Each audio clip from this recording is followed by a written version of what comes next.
Bonjour, je suis sincèrement désolé de ne pas pouvoir être avec vous pour la manifestation Autotech Disruption, mais des obligations à l'Assemblée m'empêchent d'y participer. Je tenais quand même à vous transmettre par vidéo les grandes lignes de ce que je voulais partager avec vous sur la position plus légale vis-à-vis des véhicules autonomes.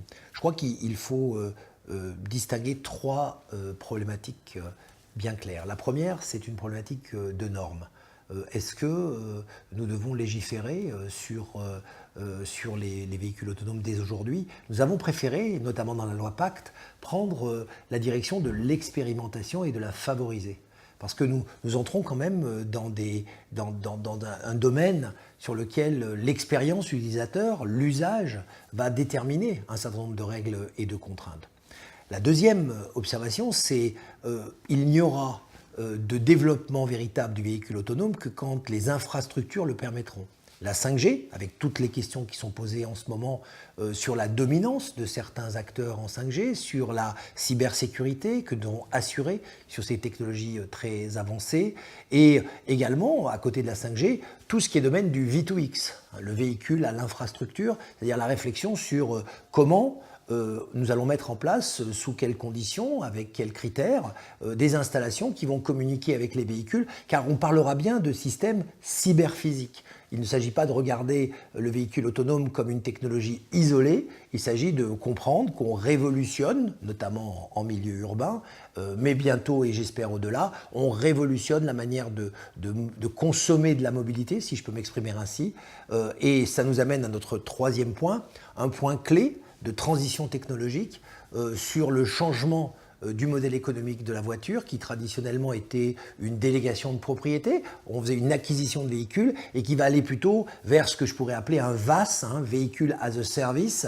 c'est-à-dire une disponibilité. Donc de cette notion de propriété à cette notion de disponibilité, il y aura certainement des changements majeurs où là l'État se doit de faire attention à la transition, à la bonne gestion de cette transformation, d'éviter justement des ruptures qui mettraient certaines entreprises fleurons en grande difficulté.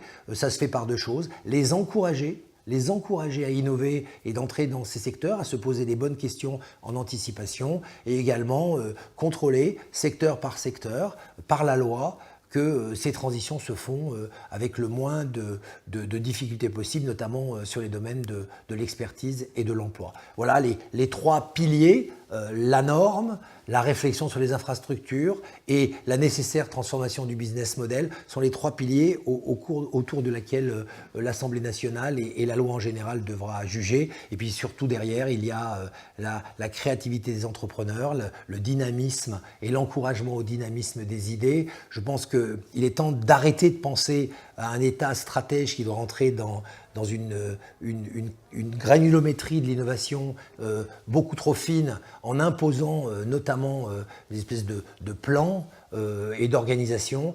Il faut au contraire que l'État stimule la création spontanée de valeur par l'expérimentation en ne légiférant pas trop tôt, mais en prenant garde à l'humain dans la technologie. Ça sera en tout cas ma principale mission dans la transmission de ces problématiques du numérique à l'Assemblée nationale. Je vous remercie.